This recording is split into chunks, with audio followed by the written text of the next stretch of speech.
Good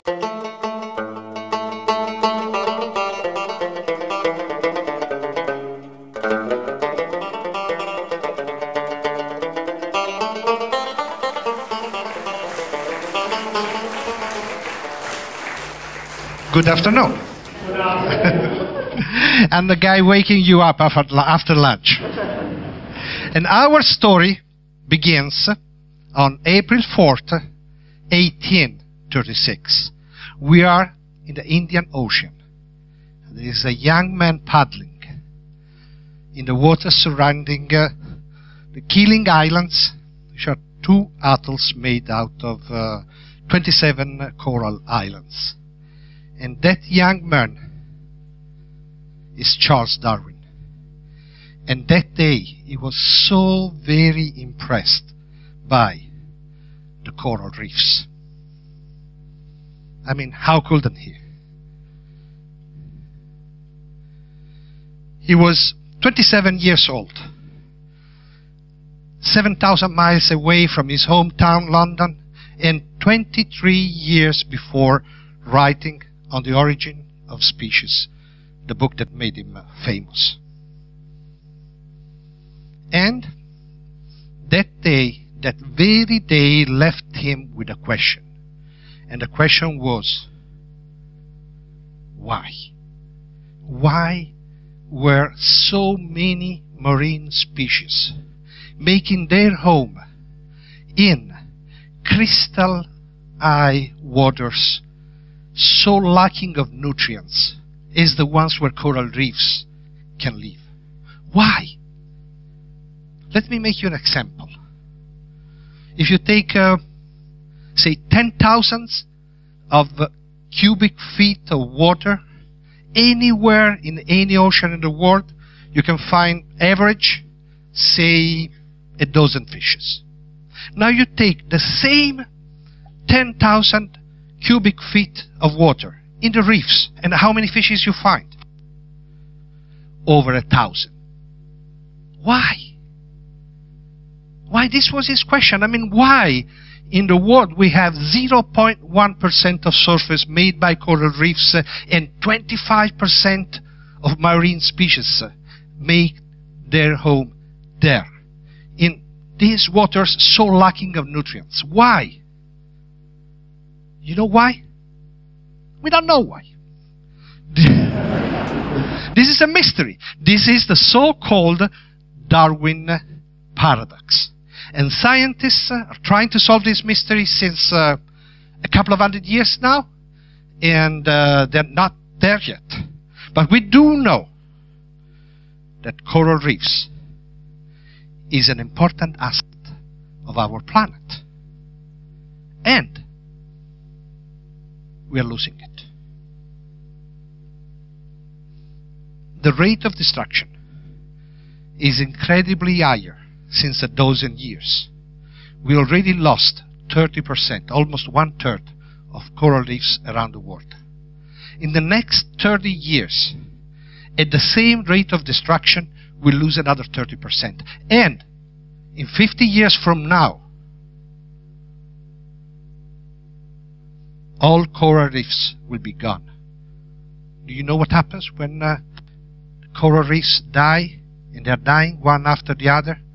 They don't get back. When they're gone forever. Now, let me ask you to do something for me. I would like you to help me to demonstrate a concept. So, don't be shy, and I will tell you, when I will tell you go, please close your eyes for a second, and then open them again, like this. 1 second. And please, go. Thank you. It took 240 million years for corals to evolve into reefs. And in these 60 years, we are letting them die. And they will not get back. They will be gone forever. Now, in the perspective of history of evolution, 60 years, it's like closing our eyes for a second. But that second is now. So please, please, please, please, don't close your eyes.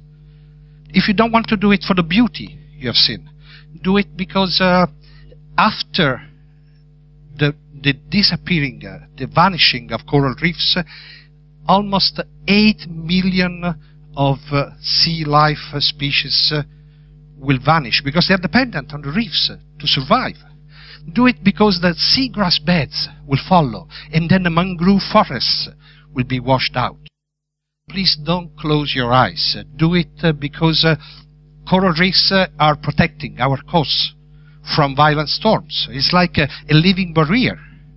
Don't close your eyes because 500 million people is dependent, is a primary source for their proteins from fish taken in the reefs. Don't close your eyes because all the research for many, many, many diseases we have are based on the up to 8 million species, undiscovered species living on the reef. And let's try to say it to our governments. I mean, I can understand. They don't give a thing to the beauty or to the safety of our coasts or to the environment, maybe to the people, but let's ask them not to close their eyes because of the money, which is a language they understand. $370 billion is the global economic value of the reef nowadays per year. And what these people is doing? Let me show you an example.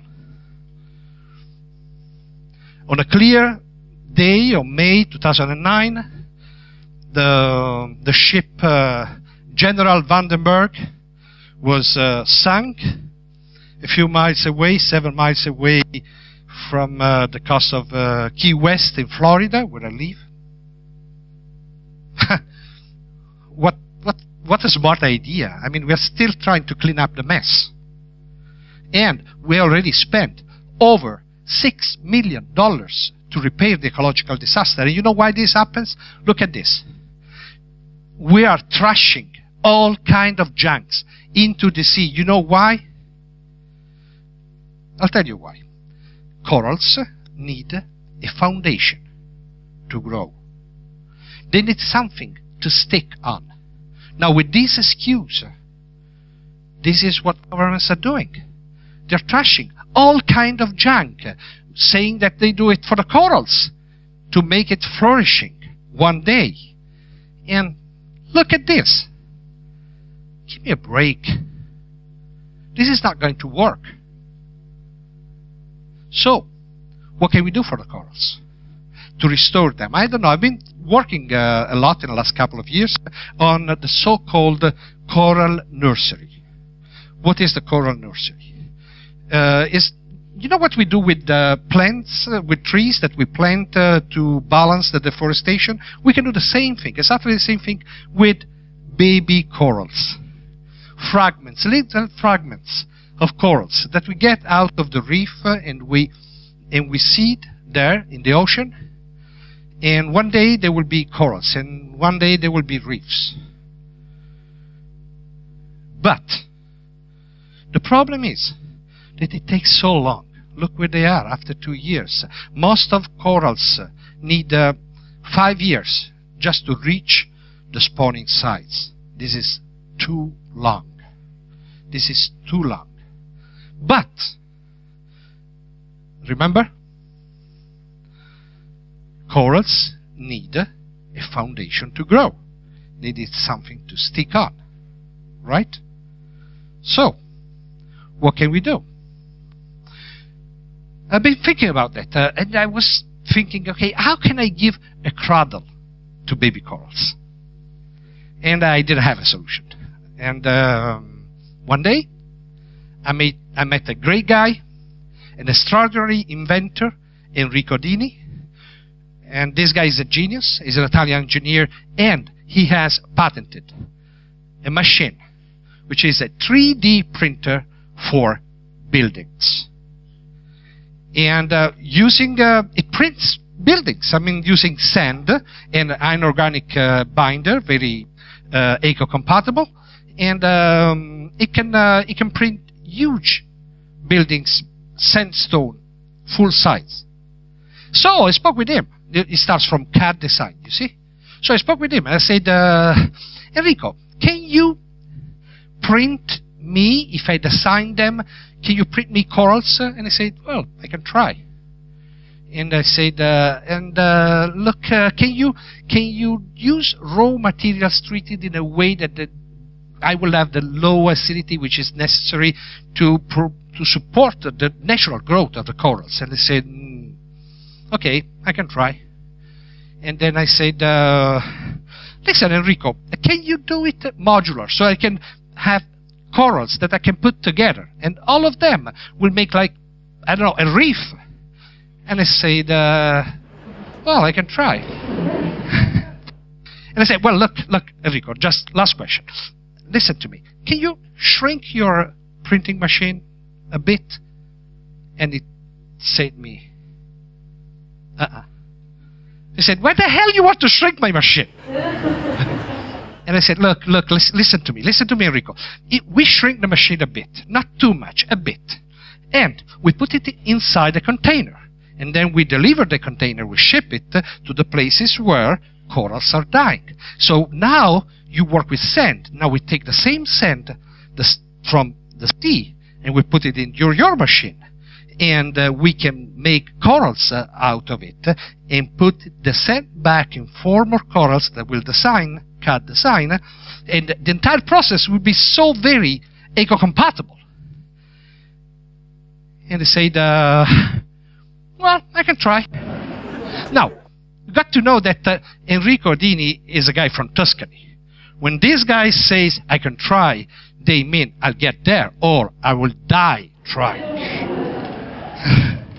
And good news is that Enrico is alive and well. And he succeeded. He shrank his machine, put it into a container, and we had the first test for his corals. And the test is happening now in Bahrain. And these corals are made with a natural pH, which is allowing a natural growth of the real corals. And now, this is the Bahrain COS, and this is the CAD design coral, and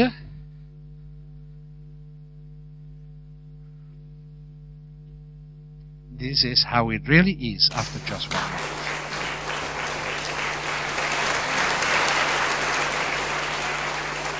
This is the first time I'm talking about this project.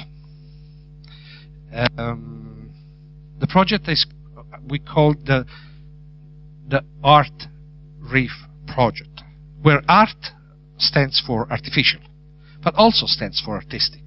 Because if I can design the shape of the corals, then I can make them as a sculpture. But then the corals and the marine life, they will bring life stuck on these corals. So it will be a living sculpture. In a way, it will be a 3D bioarchitectural installation in the deep sea. And this is a world premiere in a way, and I elected to do this here in Marrakesh as a sign of esteem for the visionary Andrea Kolb. And as I had to start from somewhere, I decided that it was a nice idea, as we are in Alphen,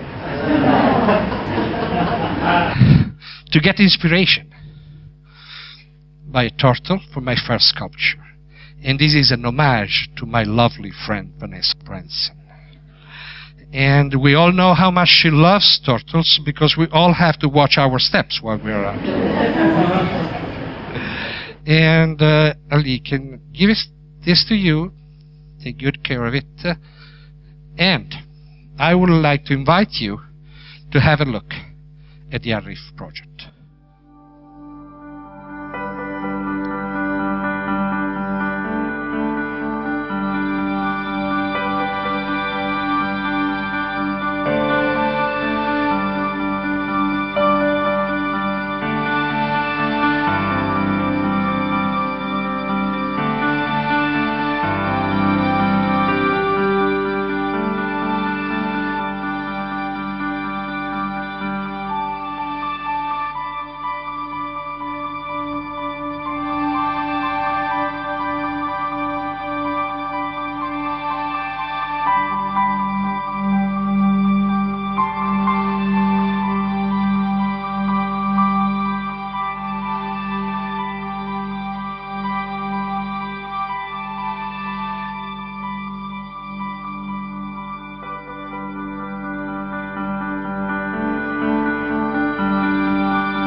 This is my art reef. It's a cradle for baby corals. It's a home for sea life. It's a living sculpture. It's a bioarchitecture. It's a 3D installation in the deep sea. And it's hope for the future, for the survival of coral reefs. It's a protection, a living barrier against the violent storms. It's food for 500 million people. It's the future of medicine. This is the art reef, and this is my vision. Thank you.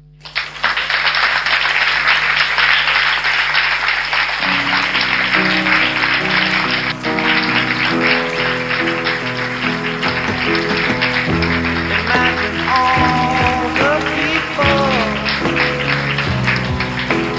living for today. Imagine there's no country